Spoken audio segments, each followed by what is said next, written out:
أعوذ بالله من الشيطان الرجيم. بسم الله الرحمن الرحيم.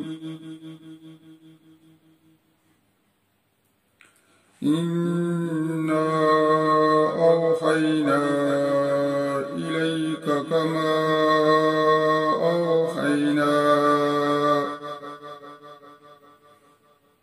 أوحينا إلى نوح والنبيين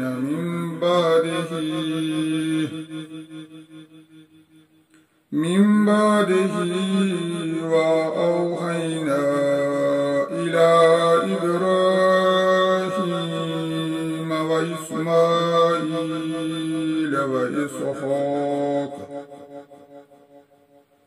وإسحاق ويعقوب والأسباط وعيسى وأيوب ويونس وهارون وسليمان وآتينا داود زبورا ورسلا قد قصصناهم عليك من قبل ورسلا لم نقصصهم عليك وكلم الله موسى تكليما. رسلا مبشرين ومنذرين لئلا يكون للناس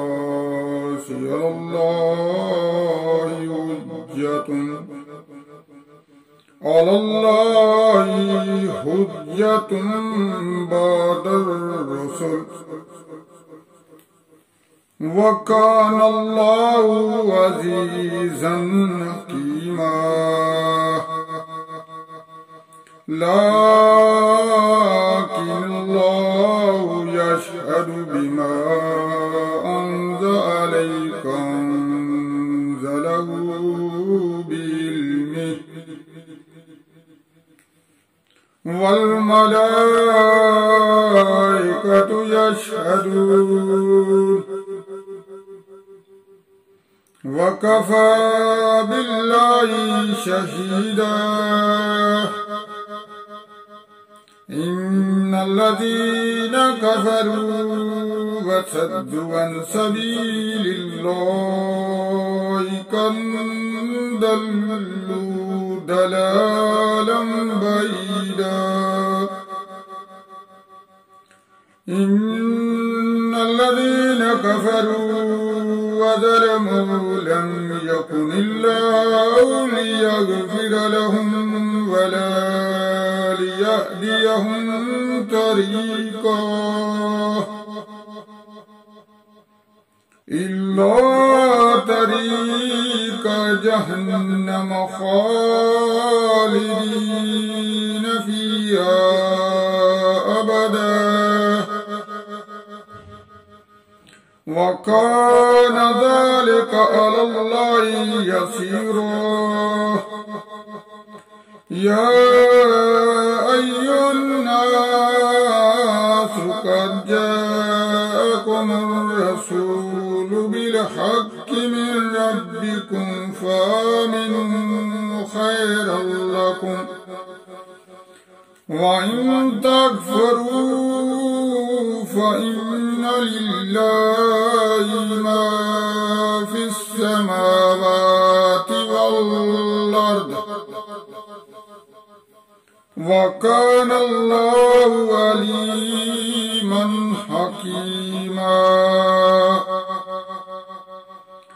يا أهل الكتاب لا تغلوا في دينكم ولا تقولوا على الله إلا الحق إنما المسيح عيسى ابن مريم رسول الله وكلمته إن المسيح عيسى ابن مريم رسول الله وكلمته ألقاها إلى مريم وروح منه فآمنوا بالله ورسله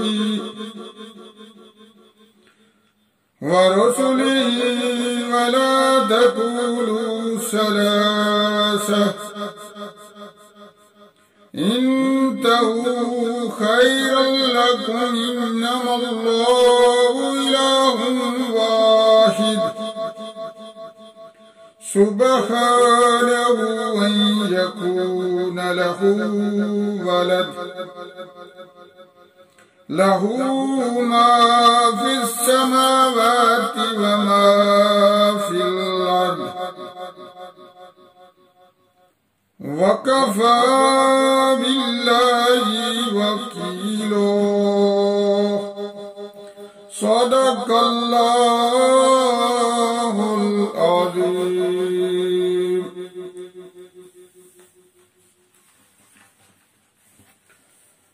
السلام علیکم ورحمۃ اللہ وبرکاتہ. دوستو، اب ہم دعا کرتے ہیں. دعا کرنے سے پہلے ہم نبی کریم صلی اللہ علیہ وآلہ وسلم پر ایک مرتبہ درود بھیجتے ہیں. بسم اللہ الرحمن الرحیم. اللہم صلی علی سیدنا محمد النبی الأمی وعلی آلہ وسلم تسلیما.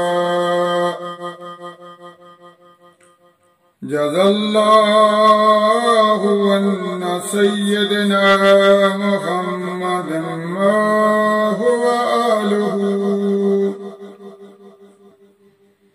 لا الہ الا اللہ الملک الحق المبین محمد رسول اللہ صادق الوعد الامین.